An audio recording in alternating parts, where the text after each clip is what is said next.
ಎಲ್ಲರಿಗೂ ನಮಸ್ಕಾರ.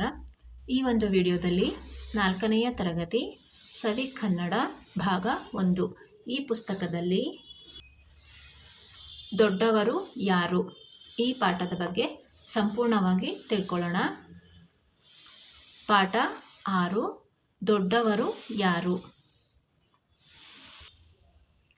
ಒಂದು ಊರು, ಅಲ್ಲೊಂದು ಇಲಿಗಳ ಸಂಸಾರ. ಆ ಸಂಸಾರದಲ್ಲಿ ಒಬ್ಬ ಮಗಳಿದ್ದಳು. ಮಗಳಿಗೆ ತಕ್ಕ ವರನನ್ನು ಹುಡುಕಬೇಕೆಂದು ತಂದೆ ತಾಯಿ ಇಲಿಗಳು ಯೋಚಿಸಿದವು. ಜಗತ್ತನ್ನೇ ಬೆಳಗುವ ಸೂರ್ಯ ಬಹಳ ದೊಡ್ಡವನು, ಅವನೇ ನಮ್ಮ ಮಗಳಿಗೆ ತಕ್ಕ ವರ ಎಂದು ತಾಯಿ ಇಲಿ ಹೇಳಿತು. ಸೂರ್ಯನ ಬಳಿಗೆ ಇಲಿಗಳು ಹೋದವು. ಮದುವೆ ವಿಚಾರ ತಿಳಿಸಿದವು. ಈ ವಿಚಾರವನ್ನು ಕೇಳಿದ ಸೂರ್ಯನು, ನನಗಿಂತಲೂ ದೊಡ್ಡವನು ಇನ್ನೊಬ್ಬನಿದ್ದಾನೆ, ಅವನನ್ನು ಕೇಳಿ ಎಂದು ಹೇಳಿದನು. ಹಾಗಾದರೆ ಅವನು ಯಾರು ಎಂದು ತಂದೆ ಇಲಿ ಕೇಳಿತು. ಅದಕ್ಕೆ ಸೂರ್ಯನು, ಮೋಡ ನನಗಿಂತಲೂ ದೊಡ್ಡವನು ಎಂದು ಹೇಳಿದನು. ಎಲ್ಲರೂ ಸೇರಿ ಮೋಡದ ಬಳಿಗೆ ಹೋದವು. ಮದುವೆ ವಿಚಾರ ಕೇಳಿದ ಮೋಡವು, ಇಲ್ಲ ಇಲ್ಲ, ನನಗಿಂತ ದೊಡ್ಡವನು ಬೆಟ್ಟದ ರಾಜನಿದ್ದಾನೆ, ಅವನಲ್ಲಿ ಹೋಗಿ ಎಂದು ಹೇಳಿತು. ಬೆಟ್ಟದ ರಾಜನ ಬಳಿಗೆ ಇಲಿಗಳು ಹೋಗಿ ವಿಷಯ ತಿಳಿಸಿದವು. ಆಗ ಬೆಟ್ಟದ ರಾಜ, ನನಗಿಂತಲೂ ದೊಡ್ಡವನು ಮತ್ತೊಬ್ಬನಿದ್ದಾನೆ, ಅವನೇ ಇಲಿರಾಯ, ಅವನಲ್ಲಿಗೆ ಹೋಗಿ ಎಂದನು. ನಮ್ಮಲ್ಲೇ ವರನನ್ನು ಇಟ್ಟುಕೊಂಡು ಸುಮ್ಮನೆ ಪರದಾಡಿದೆವು ಎಂದು ತಂದೆ ಇಲಿ ಹೇಳಿತು. ನಮ್ಮ ಮಗಳಿಗೆ ಇಲಿರಾಯನೇ ತಕ್ಕವರ ಎಂದು ತೀರ್ಮಾನಿಸಿ ಮಗಳನ್ನು ಇಲಿರಾಯನಿಗೆ ಕೊಟ್ಟು ವೈಭವದಿಂದ ಮದುವೆ ಮಾಡಿದವು. ಅಂಗೈಯಲ್ಲಿ ಬೆಣ್ಣೆ ಇಟ್ಟುಕೊಂಡು ತುಪ್ಪಕ್ಕಾಗಿ ಊರು ಅಲೆದಂತೆ. ಈಗ ಪದಗಳ ಅರ್ಥ ನೋಡೋಣ. ಸಂಸಾರ ಅಂದರೆ ಪರಿವಾರ, ಕುಟುಂಬ. ವರ ಅಂದರೆ ಮದುವೆಯಾಗುವ ಹುಡುಗ, ಮದುಮಗ. ಜಗತ್ತು ಅಂದರೆ ಲೋಕ, ವಿಶ್ವ. ತಕ್ಕ ಅಂದರೆ ಯೋಗ್ಯವಾದ, ಸಮರ್ಥ. ಸೂರ್ಯ ಅಂದರೆ ರವಿ. ಬೆಟ್ಟ ಅಂದರೆ ಪರ್ವತ, ಗಿರಿ. ಸಂಭ್ರಮ ಅಂದರೆ ಉತ್ಸಾಹ, ಸಡಗರ. ವಿಚಾರ ಅಂದರೆ ವಿಷಯ, ಸಂಗತಿ. ಬಹಳ ಅಂದರೆ ಹೆಚ್ಚು, ಅಧಿಕ. ಮದುವೆ ಅಂದರೆ ಲಗ್ನ, ವಿವಾಹ, ಕಲ್ಯಾಣ. ಈಗ ಅಭ್ಯಾಸ. ಒಂದೊಂದು ವಾಕ್ಯದಲ್ಲಿ ಉತ್ತರ ಬರೆ. ಪ್ರಶ್ನೆ 1, ಇಲಿಗಳ ಸಂಸಾರ ಎಲ್ಲಿ ವಾಸವಾಗಿತ್ತು? ಉತ್ತರ, ಒಂದು ಊರಿನಲ್ಲಿ ಇಲಿಗಳ ಸಂಸಾರ ವಾಸವಾಗಿತ್ತು. ಪ್ರಶ್ನೆ 2, ತಂದೆ ತಾಯಿ ಇಲಿಗಳು ಏನೆಂದು ಯೋಚಿಸಿದವು? ಉತ್ತರ, ತಂದೆ ತಾಯಿ ಇಲಿಗಳು ತನ್ನ ಮಗಳಿಗೆ ತಕ್ಕ ವರನನ್ನು ಹುಡುಕಬೇಕೆಂದು ಯೋಚಿಸಿದವು. ಪ್ರಶ್ನೆ 3, ತಾಯಿ ಇಲಿ ಏನೆಂದು ಹೇಳಿತು? ಉತ್ತರ, ತಾಯಿ ಇಲಿಯು ಜಗತ್ತನ್ನೇ ಬೆಳಗುವ ಸೂರ್ಯ ಬಹಳ ದೊಡ್ಡವನು, ಅವನೇ ನಮ್ಮ ಮಗಳಿಗೆ ತಕ್ಕ ವರ ಎಂದು ಹೇಳಿತು.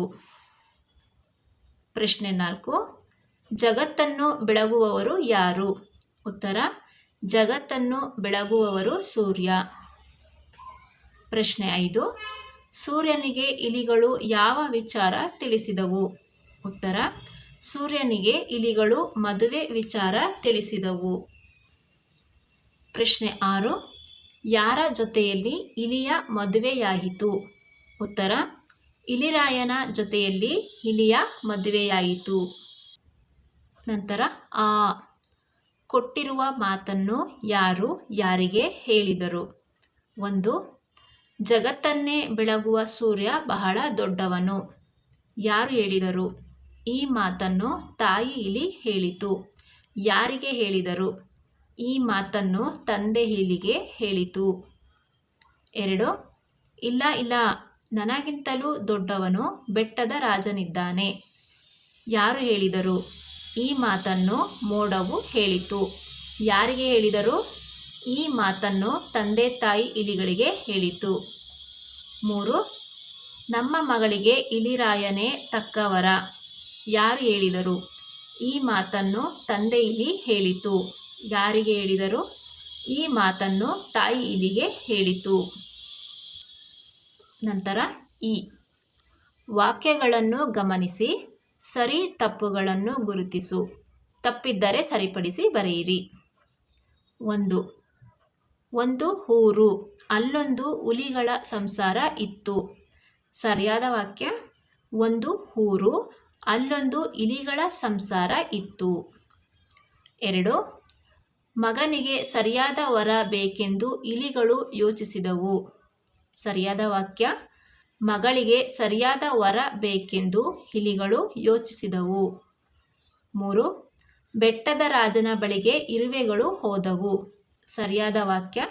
ಬೆಟ್ಟದ ರಾಜನ ಬಳಿಗೆ ಇಲಿಗಳು ಹೋದವು. ನಂತರ ಈ ಕೊಟ್ಟಿರುವ ಪದಗಳನ್ನು ಸರಿಯಾಗಿ ಜೋಡಿಸಿ ವಾಕ್ಯ ರಚಿಸಿ. 1. ತಂದೆ ಇಲಿಗಳು ಯೋಚಿಸಿದವು ತಾಯಿ. ಸರಿಯಾದ ವಾಕ್ಯ. ತಂದೆ ತಾಯಿ ಇಲಿಗಳು ಯೋಚಿಸಿದವು. 2. ಬೆಳಗುವ ಬಹಳ ಸೂರ್ಯ ದೊಡ್ಡವನು ಜಗತ್ತನ್ನೇ. ಸರಿಯಾದ ವಾಕ್ಯ. ಜಗತ್ತನ್ನೇ ಬೆಳಗುವ ಸೂರ್ಯ ಬಹಳ ದೊಡ್ಡವನು. 3. ಇಲಿಗಳು ಬೆಟ್ಟದ ಹೋದವು ಬಳಿಗೆ ರಾಜನ. ಸರಿಯಾದ ವಾಕ್ಯ. ಬೆಟ್ಟದ ರಾಜನ ಬಳಿಗೆ ಇಲಿಗಳು ಹೋದವು. ನಂತರ ಈ ಕೆಳಗಿನ ಪದಗಳನ್ನು ಬಳಸಿ ಸ್ವಂತ ವಾಕ್ಯ ರಚಿಸಿ. 1. ಯೋಚಿಸು.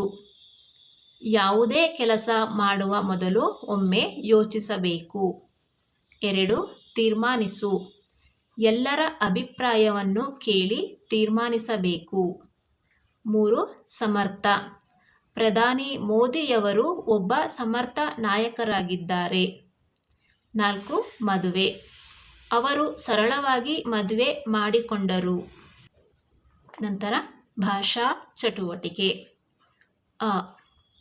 ಕೊಟ್ಟಿರುವ ಪದಗಳಲ್ಲಿ ಸರಿಯಾದ ಪದ ಆರಿಸಿ ಬಿಟ್ಟ ಸ್ಥಳದಲ್ಲಿ ಬರೆಯಿರಿ. 1. ನವಿಲು ಡ್ಯಾಶ್ ಪಕ್ಷಿ. ಉತ್ತರ ಸುಂದರವಾದ. ನವಿಲು ಸುಂದರವಾದ ಪಕ್ಷಿ. 2. ಪಲ್ಲವಿ ಬಹಳ ಡ್ಯಾಶ್ ವಿದ್ಯಾರ್ಥಿನಿ. ಉತ್ತರ ಬುದ್ಧಿವಂತ. ಪಲ್ಲವಿ ಬಹಳ ಬುದ್ಧಿವಂತ ವಿದ್ಯಾರ್ಥಿನಿ. 3. ಕೋಗಿಲೆ ಡ್ಯಾಶ್ ಹಾಡುತ್ತದೆ. ಉತ್ತರ ಇಂಪಾಗಿ. ಕೋಗಿಲೆ ಇಂಪಾಗಿ ಹಾಡುತ್ತದೆ. 4. ಮೋಹನ ಡ್ಯಾಶ್ ನೃತ್ಯ ಮಾಡುತ್ತಾನೆ. ಉತ್ತರ ಚೆನ್ನಾಗಿ. ಮೋಹನ ಚೆನ್ನಾಗಿ ನೃತ್ಯ ಮಾಡುತ್ತಾನೆ. ನಂತರ ಕೊಟ್ಟಿರುವ ಅಕ್ಷರಗಳನ್ನು ಬಳಸಿ ಪ್ರಾಣಿಗಳ ಹೆಸರು ಪಟ್ಟಿ ಮಾಡಿ. ಮಾದರಿ ಹಸು, ಹುಲಿ, ಇಲಿ, ಹಸು, ಕರಡಿ, ಕತ್ತೆ, ಎಮ್ಮೆ, ನರಿ. ನಂತರ ಪ್ರಾಣಿ ಪಕ್ಷಿಗಳ ಕೂಗನ್ನು ಅನುಸರಿಸಿ ಸೂಕ್ತವಾದುದಕ್ಕೆ ಗೆರೆ ಎಳೆದು ಹೊಂದಿಸಿ. ಕೋಳಿ ಕೊಕ್ಕೊ, ಕಾಗೆ ಕಾ, ಬೆಕ್ಕು ಮಿಯಾವ್ ಮಿಯಾವ್, ನಾಯಿ ಬೌ ಬೌ, ಕೋಗಿಲೆ ಕುಹು ಕುಹು. ನಂತರ ಕೊಟ್ಟಿರುವ ಪದಗಳಲ್ಲಿ ಸರಿಯಾದ ರೂಪವನ್ನು ಗುರುತಿಸಿ ಬರೆ. ಹೆಣ್ಣು, ಹೆಣ್ಣು. ಸರಿಯಾದ ಪದ ಹೆಣ್ಣು. ತಾಯಿ, ತಾಯಿ. ಸರಿಯಾದ ಪದ ತಾಯಿ. ಮೋಡ, ಮೋಡ. ಸರಿಯಾದ ಪದ ಮೋಡ. ಸೂರ್ಯ, ಸೂರ್ಯ. ಸರಿಯಾದ ಪದ ಸೂರ್ಯ. ವರ, ಹೊರ. ಸರಿಯಾದ ಪದ ವರ. ಬೆಟ್ಟ, ಬೆಟ್ಟ. ಸರಿಯಾದ ಪದ ಬೆಟ್ಟ.